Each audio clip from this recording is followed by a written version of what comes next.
buenos días a todos y todas. Bienvenidos y bienvenidas a su clase de Sociología General.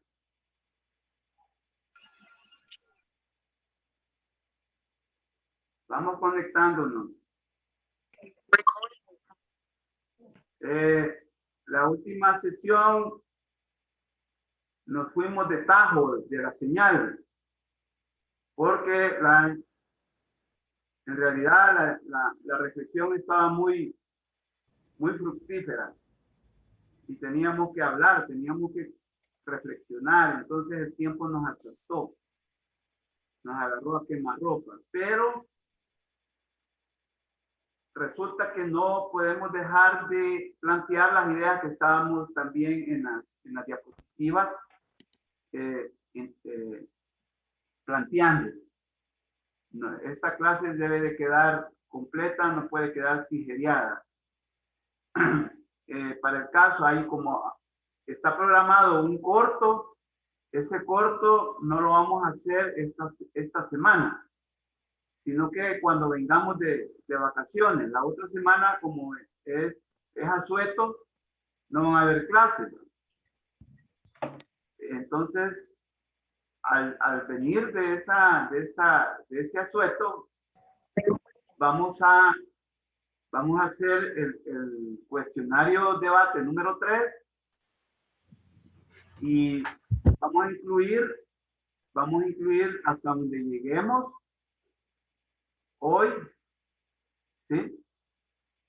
Hoy en esta sesión y en la próxima sesión que es a las 10, hasta donde lleguemos va a incluir ese debate, ese cuestionario número 3. ¿Qué quiere decir eso? ¿Qué quiere decir? Que lo voy a tener que modificar, ¿va? Porque yo ya lo había programado teniendo en cuenta que íbamos a poder cumplir las clases de esta semana. Entonces lo voy a tener que readecuar, lo voy a tener que reformar para que al venir de las vacaciones sí podamos realizarlo. ¿De acuerdo? Así las cosas. Miren, nos habíamos quedado con este planteamiento, con esta consideración siguiente. La historia como la sociología vivida o pasado aleccionador y fuente fecunda de conocimientos de las sociedades para explicar el presente consciente y proyectar el futuro realista y viable. El enfoque histórico, entonces, evidencia el movimiento cuantitativo y cualitativo de la sociedad, en el sentido de que los puntos de partida no son los mismos puntos de llegada. O sea que como uno comienza, no es lo mismo como uno termina. Eso es lo que nos quiere decir el planteamiento. Y así es en la sociedad, así es. También en la vida, ¿no? En la vida individual de uno, en la vida colectiva también. Entonces, hay que tomar en cuenta esto. Ha pasado mucha agua debajo del puente también, dice uno. ¿Sí? Lo mismo, la misma idea anterior. Y las condiciones materiales y espirituales de existencia de la sociedad se explican a partir de una relación de desarrollo y superioridad en el momento que toca analizar y su movimiento real y no aparente. El enfoque histórico le ayuda a la sociología, o el enfoque histórico de la sociología ayuda a que la sociología hable del movimiento real y no aparente. Resulta que en la sociedad nos vamos a encontrar con apariencias, ¿sí? Y que no son la realidad. Ojo con esto. De ahí que la historia, y esto es muy importante, la historia deviene en un hacerse constante y continuo, en donde los sujetos o actores, que somos nosotros, de esa historia, proponen proyectos de vida. Y eso es Y esto lo vamos a ver verificado en las vidas individuales, en las vidas colectivas. ¿Recuerdan cuando yo les dije, mire, ustedes vienen a la universidad a materializar un proyecto de vida, ¿sí? Que no lo tienen en un pliego, pero tal vez sí lo tienen en su conciencia, ¿sí? En su cerebro. Bien. Otra consideración, la historia. Estamos planteando el enfoque histórico en sociología. La historia pesa en la cabeza y conciencia de los sujetos o actores, reflejado concretamente en la concientización, organización y movilización dentro de la larga y corta historia y la aportación de los proyectos de vida para la acción transformadora. Esto es muy importante porque es como la historia es fuente de transformación también. Cuando nosotros decimos pesa en la cabeza, todos ustedes y yo, todos y todas ustedes y yo, traemos la marca de la historia en nuestro pensamiento, en nuestro actuar y sentir. Todo lo hemos aprendido de las generaciones anteriores, familiares y también sociales. ¿A dónde aprendimos a hablar? ¿A dónde aprendimos a caminar? ¿A dónde aprendimos? ¿A dónde aprendimos a tener todas las potencialidades? O a desarrollar todas las potencialidades, sino a través de las generaciones anteriores, que nos fueron transmitiendo ideas, costumbres, normas, valores, ¿sí? Valores. Entonces, ven cómo la historia es muy importante en la vida del ser humano, porque pesa en nuestras cabezas. ¿Sí? Pesa en nuestras cabezas, en la conciencia de nosotros. Ahora bien, lo vamos a ver reflejado concretamente en la concientización, o sea, estar conscientes de lo que estamos haciendo en esta vida. ¿Sí? ¿Y por qué? ¿Verdad? El qué y por qué. ¿Sí? Pero también en forma organizada. Ustedes tienen familia. Yo tengo una familia. Fundé una familia. ¿Sí? Y se movilizan. ¿Sí? Se movilizan consciente e inconscientemente. Ustedes son parte de la larga y de la corta historia. Gramsci es un sociólogo y también politólogo italiano que habla mucho de eso. Entonces, los proyectos de vida para la acción transformadora. Y de nuevo volvemos. Ustedes están materializando un proyecto de vida aquí en la universidad para transformar sus vidas. Para ir hacia adelante, no para atrás. Esa es la idea. La otra consideración, de ahí que todos los seres vivos tienen historia. Ojo, tengan cuidado con eso. De ahí que todos los seres vivos tienen historia, pero no todos hacen historia. Solo el ser humano hace historia. ¿Por qué? En tanto que transforma la realidad y esta también lo transforma. Ojo con esto. ¿Sí? Ojo con esto. Pero usted me estaría preguntando, bueno, si todos los seres vivos tienen historia, ¿por qué solo el ser humano hace historia? Si es un ser vivo. ¿Y por qué los animales y las plantas, el mundo vegetal, tienen historia? Sí, tienen historia. Si no, veamos lo que hizo Carlos Darwin en El origen de las especies. Estudió las especies. De hecho, hay un documento que se llama El origen de las especies. Entonces, ahí vamos a encontrar la historia natural de los seres vivos, incluso hasta nosotros, pero hecha por un ser humano. Oh, entonces nosotros sí, ustedes, además de tener historia, hacen historia. Si no, veamos lo que estamos haciendo en estos momentos, también. Ahorita estamos haciendo historia. Historia transformadora. Porque ustedes están cursando sociología general porque se las pide el pensum de su carrera. Esta carrera que va a transformar sus vidas el día de mañana. Entonces, se están transformando ustedes, pero también están transformando la realidad. Hay aspectos bien simples para explicar esto. Uno dice, mire, fíjese que hoy para salir allá afuera a las 11 de la noche es bien peligroso. Mucha gente así dice, no vayamos. Es que ya es muy noche y es peligroso. O sea, la realidad incide grandemente en nuestras decisiones. O cuando dice, mire, fíjate que hay por allí esa colonia, etcétera, etcétera.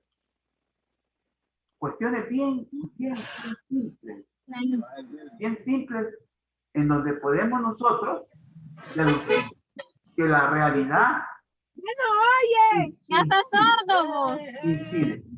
Por favor, desactivemos micrófonos. Entonces, viene la sentencia esta. En la medida que el ser humano labra la realidad, en esa medida la realidad labra su cerebro. Otra sentencia de Carlos Marx. Tan vigente como en el momento en que él la dijo, allá por 1850 y algo, ¿sí? Del siglo XIX, imagínense. Así que tengamos en cuenta eso. Otra consideración, la importancia entonces del enfoque histórico para la sociología estriba en que explica y problematiza cómo el ser humano ha desarrollado y superado condiciones materiales y espirituales en el transcurrir del tiempo. ¿Qué le pongo? De lo temporal y espacial. Pero acordémonos que la historia es tiempo y espacio. Ha venido de lo simple a lo complejo y que se configura en la conciencia. Ustedes en psicología, yo creo que han aprendido a considerar que la conciencia es el reflejo subjetivo de la realidad objetiva.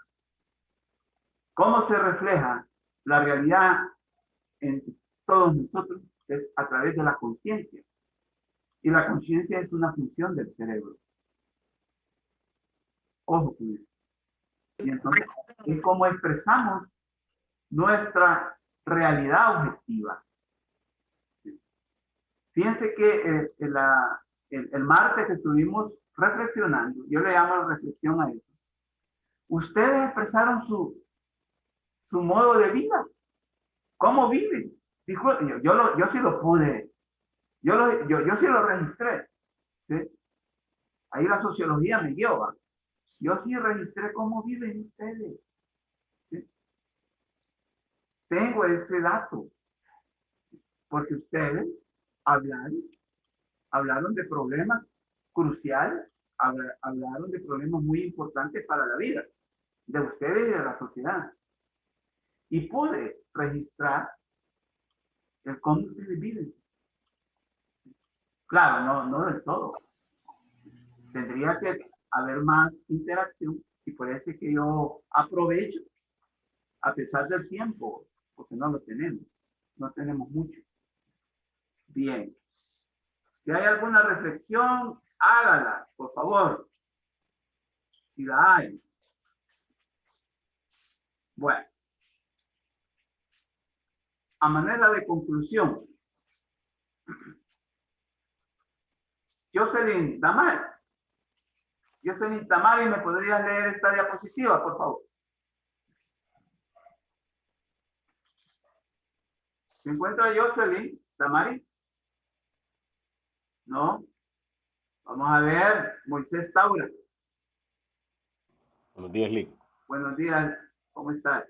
Bien, bien, por acá. Dice, a manera de conclusión, que los enfoques en sociología como orientaciones temáticas específicas complementan y enriquecen la visión holística de las ciencias sociales y de la sociología específicamente y permiten rescatar el principio de la totalidad articulada en niveles problemáticos para no perder la respectiva historia y dialéctica de la realidad. La perspectiva histórica y dialéctica de la realidad. Así sería la idea. Bueno, gracias, Moisés. Moisés aquí nos acaba de, como colofón, nos acaba de plantear, pues, que el enfoque histórico de la sociología permite eso, tener una visión holística de las ciencias sociales y de la sociología. A partir también del enfoque histórico podemos rescatar la totalidad que implica la realidad. ¿Se acuerdan cuando yo les decía los niveles de la realidad que se engarzan, ¿sí? Que se interaccionan? Imagínense cómo el martes yo les comentaba que una anciana me engarzó 3 niveles de la realidad en 5 minutos. Ah, no, me dijo, sí, en El Salvador estamos bien fregados porque 3 aspectos de la vida, 3 cosas en la vida aquí nos tienen bien fregados. Los políticos, se refería a la política, ¿sí? La economía, la crisis económica y la religión, imagínense. Y eso de la religión es bien complicado. 3, inclusive, o sea, no me lo dijo una anciana que ha venido a la universidad científica, una anciana, un salvadoreño común puede hacer eso. Entonces, esa totalidad articulada se articula, ¿no?, en esos niveles problemáticos para no perder la perspectiva histórica y dialéctica de la realidad. Ojo con eso. La realidad es dialéctica, ¿sí? Hoy estamos, mañana ya no estamos, dice la gente, ¿va? Sí, eso se oye en la calle, ¿sí? Se oye decir en los velorios, se oye decir en las bodas, se oye decir en el bus, ¿sí? Se oye decir en la casa, los padres lo dicen. Hoy estamos, mañana ya no estamos, ¿sí? Y ustedes ahorita son estudiantes de la licenciatura en nutrición y dietética. ¿Qué van a hacer el día de mañana? Van a ser licenciados en nutrición y dietética y posteriormente van a ser los nutricionistas que vamos a encontrar en los hospitales o en clínicas públicas y privadas. De ahí que viene como estas 2 reflexiones que yo no quería pasarlas desapercibidas. Moisés, léemelas, por favor, otra vez. Léeme esta diapositiva. Dice, mientras la población general sea pasiva, apática y desviada hacia el consumismo o el odio de los vulnerables, los poderosos podrán hacer lo que quieran y los que sobrevivan se quedarán a contemplar el resultado. Esto es terrible. Gracias, Moisés. Bueno, Lo que acaba de leer Moisés es un gran peligro. Es un peligro que está dormido, pero también se despierto en medio de nosotros, en medio de ustedes, en medio de mí y de ustedes. Por favor, no le demos espacio, por favor, ¿sí? A la pasividad, a la apatía, a los desvíos que nosotros tenemos en nuestras vidas. Porque eso también a lo que nos lleva es al consumismo y el odio. Si no vean tanto odio que se escurre en las redes sociales, ¿sí? Y el consumismo también. Y los poderosos viendo, sonriendo. Los El que bien venden, justifica los medios. El los que fin ven. justifica los medios, perdón. Correcto, pero Para es ellos, pues. correcto. Pero eso no es correcto, Moisés. Eso no es correcto. No, por eso le digo, para Sí, ellos, para los ricos, el fin correcto. justifica los medios. Ajá. Entonces los poderosos, me refiero, por ejemplo, a la empresa privada, por ejemplo. ¿Sí? A los que sacan lucro de la sociedad. Y entonces, si ellos ven eso, que nosotros estamos bien enfrascados en el consumismo y en el odio, ellos van a hacer lo que quieran. Y los que sobrevivamos, si es que sobrevivimos, nos quedaremos a contemplar el resultado. Eso, por favor, evitémoslo a toda costa. Evitémoslo. Moisés, otra vez, por favor. Sí. El ser humano se está deshumanizando, aunque en realidad esto no ha sucedido de golpe. Está siendo un proceso lento y continuo, y parece que cada sociedad no queremos ver lo que el futuro nos puede deparar si no replanteamos nuestra forma de actuar. Noam Chomsky. Gracias. Noam Chomsky es un lingüista, es un filólogo norteamericano. Y esto él lo dijo en una conferencia en la década de los 80, imagínense. En la década de los 80 del siglo pasado. ¿Desde cuándo venimos deshumanizándonos? Desde hace mucho. ¿Sí? O sea, por eso que no es un proceso de hace, ¿qué? 5 años. Es un proceso lento y continuado. Y esto es bien terrible. No queremos ver lo que el futuro nos quiere deparar. Nos está ocurriendo lo del alcohólico. ¿Qué es lo que le pasa al alcohólico? Cuando su dinámica ciega es a emborracharse todos los días, sin reflexionar el daño que se causa, físico, mental, espiritual. El bolo no quiere aceptar que tiene un problema de alcoholismo.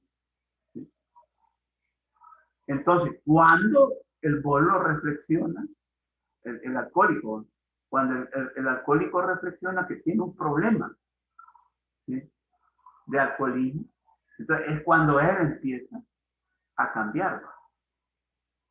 Va a alojar, acude a la ayuda con los psicoterapeutas, ¿sí?, busca ayuda. Entonces, algo así nos está sucediendo a nosotros.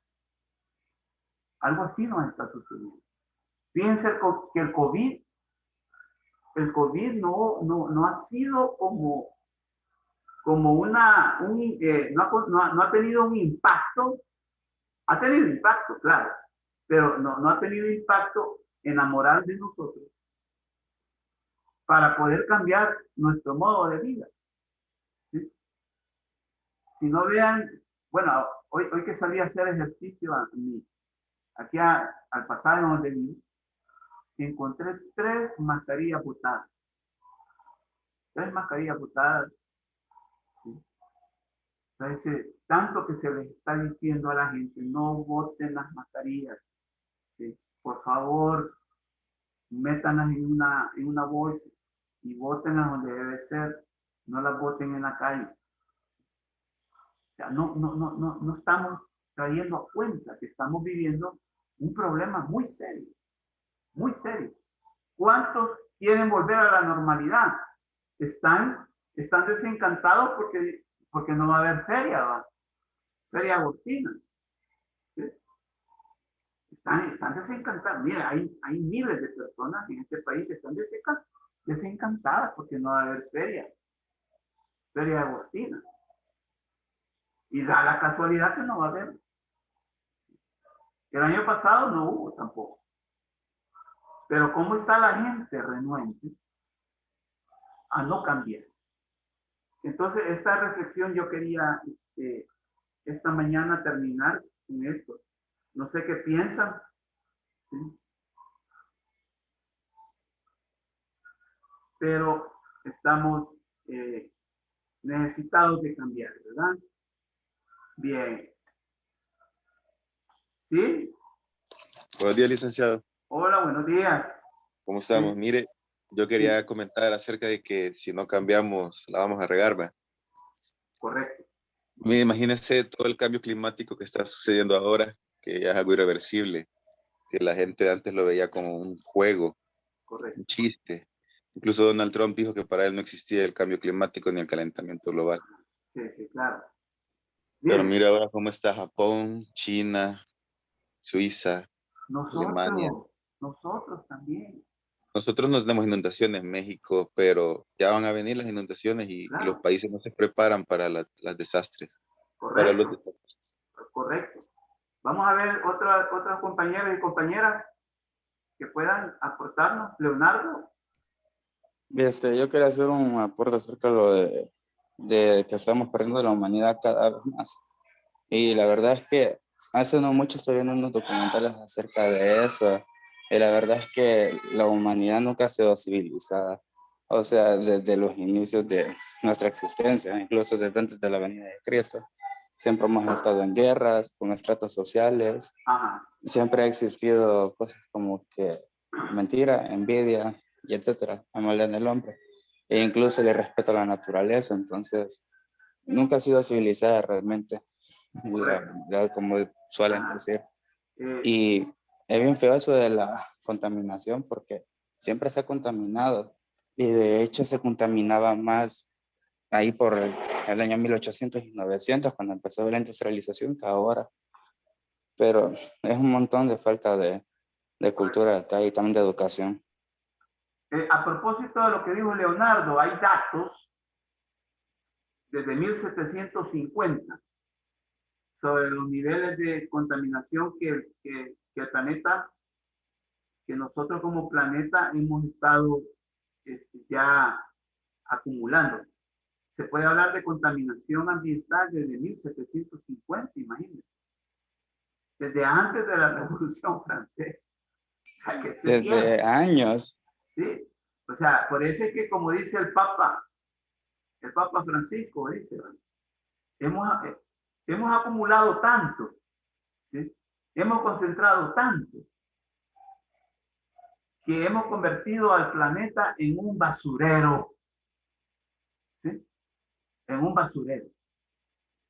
Y que si no, dice, si no hacemos un alto en el camino, ¿sí? Vamos a llegar, a no ser que ya estemos en un punto sin retorno y directo a la vida. Y directo a la vida. Yo no sé, ustedes ahí en la radio, en la televisión, oyen que oyen en la propaganda que dice, estamos a tiempo, dice. ¿Se han fijado? Eh, Siembra un árbol, no botes la basura en tal parte, porque estamos a tiempo, dice. Miren, discúlpenme, eso de que estamos a tiempo, por favor, eso es discutible. Eso es discutible. Así que es necesario que hagamos ese alto en el camino. Leonardo, Enrique.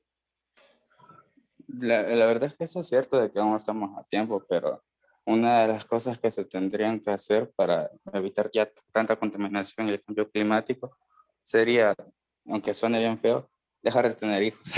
Esa sería la primera, porque si sigue creciendo la población, siempre vamos a tener que consumir más. Entonces va a explotar más la naturaleza, quieras o no, aunque hayan sistemas saludables, y poco a poco nos vamos a ir degradando. Correcto. Moisés, gracias. Fíjese que bien, bueno, una gran lección, ¿verdad? Porque bien se dice que si no lo hace uno, bueno, hay un concepto que si uno no lo hace, la naturaleza se encarga de hacerlo. Porque si se fija, para mí, bueno, aunque mucho lo hemos visto mal, pero también la pandemia, si usted se fija, todo lo que se vino a renovar en recursos en menos de que 3 meses, Porque yo recuerdo que cuando las primeras veces que salimos después de la pandemia, todo se veía bien reforestado, el aire, si usted veía la capa siempre como de smog que se hace en San Salvador, las primeras veces que uno salía ya no había smog. Correcto. Hasta que volvió el ser humano y dije yo, o sea, bien complicado porque si fuese así técnicamente, digamos unos 2 años, siento yo que se podría recuperar buena parte Así de es. todo lo que se ha perdido en cuanto a recursos. Sí. Es cierto lo que vos decís en términos de cómo se renovó, ¿verdad? La naturaleza. Y Es cierto. en poco tiempo se renovó. De hecho, yo vi la noticia esta de que en este tiempo de pandemia se cerró buena parte del hoyo de capa de ozono que tenemos, el gran agujero Sí, que hay. es cierto. Entonces, pero de nuevo, el ser humano con su modo de vida, porque bueno sería que volviéramos con un nuevo modo de vida. Pero lo que estamos haciendo es volviendo a una normalidad vieja. Correcto. Y eso no es posible. Como dicen muchos científicos y teólogos, no es posible volver a una normalidad como la de antes del 2020, ¿sí? Porque estamos ya en un suicidio colectivo. ¿Sí? Ahora bien, lo que dicen de que esto es paja, lo que dicen que es como echarle demasiado,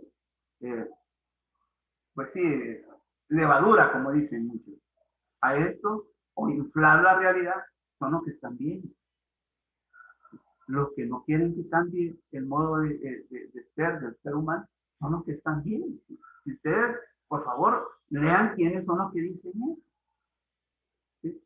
¿Quiénes son los que andan proclamando de que en nombre del progreso tenemos que seguir adelante a pesar de la pandemia? Claro, tenemos que seguir adelante, porque como dijo un epidemiólogo de la Organización Mundial de la Salud, es que miren, la pregunta de que cuándo se va a acabar esto es incorrecta.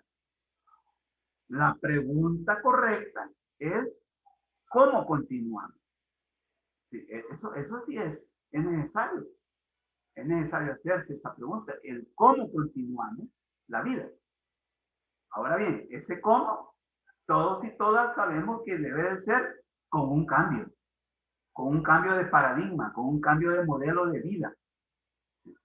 Pero los que no quieren cambiar, por favor, los que no quieren cambiar, y precisamente son los que tienen dinero.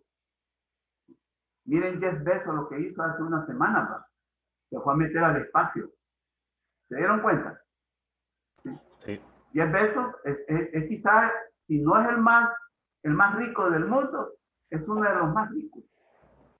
Entonces, ya le están volando hojas al espacio. No crean de que ha sido turismo, ¿sí? o un antojo, sino que ya están viendo cómo salirse mejor del planeta e ir a hacer vida. Acuérdense que ellos tienen dinero, pues, y pueden invertir, ¿va? Además de que esa inversión les va a dar creces. Porque, por ejemplo, a la NASA, si vos haces contratos con la NASA va a tener trabajo, ¿va? Va a tener trabajo. Entonces, vean, es necesario hacer un alto en el camino. Hacer un alto en el camino, porque si no vamos a ir a la autodestrucción o a una entropía. ¿Sí? A una entropía. Algo que dijo Leonardo Enrique, yo creo que vos dijiste algo bien importante, pero también delicado. Y no solo delicado, sino que también complicado, que es lo demográfico. Con el aspecto demográfico de esta crisis civilizatoria, hay que tener mucho cuidado, porque se atañe mucho de que, por ejemplo, los países como el nuestro tienen mucha población, ¿sí? Y que los países pobres están creciendo su población, ¿verdad? Están creciendo su población en una forma irresponsable, etcétera, etcétera. Claro, es cierto. Es cierto. El problema es de que también hay una concentración de bienes materiales, ¿sí?, desigual. Desigual. ¿Cómo es posible? Y les voy a poner el caso de El Salvador. ¿Cómo es posible que solo el 13%, ojo, de los dueños, de los empresarios que producen la tierra en El Salvador, solo el 13% de los que producen la tierra en El Salvador acaparan el 79% de las tierras? Ojo, y eso no lo digo yo. Ahí está la información, ¿sí? Solo, entonces vemos una concentración y una acumulación de recursos. Entonces, el tema de la demografía sí es cierto también. Ustedes que van a fundar familia, ¿sí?, ustedes que van a tener una familia, porque tienen derecho, yo aquí no les puedo decir, miren, no tengan familia, no, o sea, cásense, pero no puedo, no podemos, ¿sí? Ustedes tienen un derecho legítimo a fundar una familia. Que vaya a tener usted, que no vaya a tener hijos, eso es muy propio de ustedes. ¿Levantó la mano a alguien? Sí, ¿Quién más? ¿Sí? Bueno, hay leyes en China de que no permiten más de 2 hijos. Tengo entendido. Antes solo era uno, hoy son 2. Algo así podríamos imponer, ¿verdad? Sí, pero es que hoy China como que está planificando también su futuro. Sí. Acordémonos que China es potencia mundial ahora y económica. Sí. Entonces ellos están planificando su futuro en el sentido de que no van a tener gente para tanta acumulación, tanta riqueza que tienen. Entonces ya están como recapacitando y entonces están como están permitiendo que las parejas tengan más de un hijo. Pero creo que están en dos. Yo creo que sí. Va, pero imagínense aquí la gente que con menos recursos es la que tiene 6, 7, 8 hijos. Sí, es cierto. Es cierto. O sea, por eso es que nosotros, fíjense que, por ejemplo, yo trabajo con la escuela de enfermería. Y en enfermería hubo también algo así, un debate, y que el paradigma de familia es el paradigma de una familia pequeña. Y también, ya no ese número exorbitante de miembros. Porque el problema cuando hay familias muy numerosas, el problema que se da es la pobreza transgeneracional. ¿Sí? Entonces, el problema de la pobreza transgeneracional es que naces en la pobreza, naces en el seno de una familia pobre, y cuando vos fundes tu familia, también la familia que vos vas a fundar va a caer en pobreza. Como hereditario, por así decirlo. Casi. Correcto. Entonces, eso se llama pobreza transgeneracional. Porque, por ejemplo, yo te voy a poner el caso mío, no me lo están preguntando. Mi familia, ¿sí?, que mis padres la fundaron a principios del siglo pasado. Entonces, sí. Y fuimos muchos, fuimos 7. Entonces, lo que se experimentó ahí fue pobreza intergeneracional, que no es lo mismo que la transgeneracional. Sí.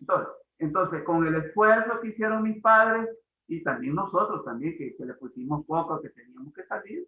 Claro, claro. Entonces, se pudo superar el problema de la pobreza. Así que cuando nosotros fundamos nuestra familia, qué bueno, ya no estaba la secuela, ya no estaba el problema de la pobreza. Llegamos a las clases medias. Gracias a Dios. Gracias a Dios. Bueno, vamos a llegar hasta aquí y nos vemos a las 8, ¿de acuerdo? Va, perfecto. A las 10 quiero decir. A las 10. Lick, mire, yo le escribí en el foro la vez pasada mi nombre porque todavía no me ha asignado grupo y todavía estoy esperando que me asignen el grupo. A las 10 a las 10 vemos eso. Perfecto. Va, gracias. Bueno, adiós.